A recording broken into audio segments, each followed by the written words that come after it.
story of Aida was written by a Frenchman who, at the time he wrote it, was director of the Egyptian Museum at Boulak. When Verdi received the synopsis of the plot, it interested him greatly.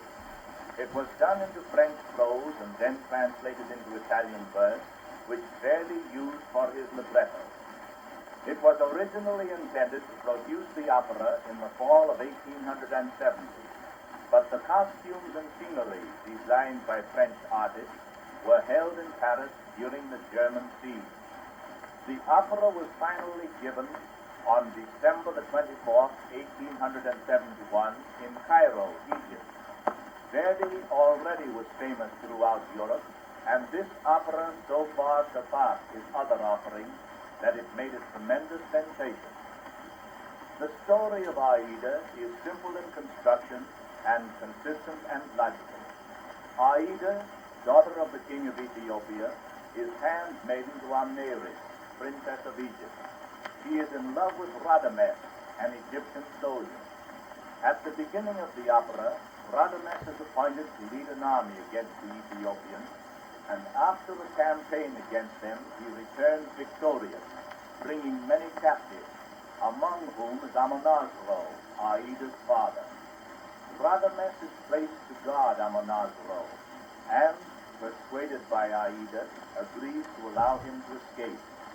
Amneris overhears the plot, and in spite of her love for Radames, she, in her jealousy, causes him to be arrested. He is tried for treason and is sentenced to be buried alive in a vault beneath the temple of Vulcan. The last scene shows us the vault in which he is entombed. Aida has secretly entered the vault, and as the tomb is sealed, she dies with her lover. The scene given on the reverse side of this record by Marie Rappold, Giovanni Zenatello, and Grand Opera Chorus occurs at the very end of the opera and is one of its most impressive portions. It is a continuation and conclusion of the duet, O Fatal Stone. Above the tomb, in the temple of Vulcan, priests and priestesses are chanting. This is the chorus which you hear on the record.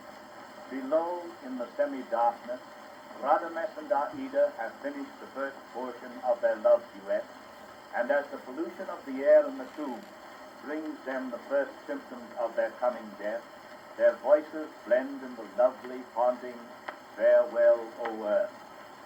This is one of the sweetest, most tender melodies that may be found in any of Verdi's operas, and it is justly famous.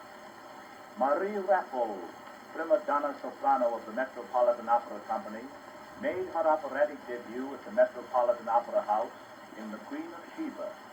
Her repertoire is large, her best-known roles being Elsa in Lohengrin, Elizabeth in Tannhäuser, Eva in The Meistersinger, and The Forest Bird in Siegfried, all of which she sings in German. Of the Italian operas, she has sung with success Aida, Inez in La Africana, and in French the roles of Michela in Carmen and Marguerite in Faust. Giovanni Zenatello is one of the greatest dramatic tenors of today. He was for 4 years the leading tenor of La Scala Milan, and for 6 years the idol of the public in Buenos Aires. He appeared in New York City at the Manhattan Opera House, and in 1916 became one of the leading members of the Boston National Grand Opera Company. It is said that Zenatello has no less than 57 operatic roles in his repertoire. He was recently knighted by the King of Italy for his distinguished operatic work.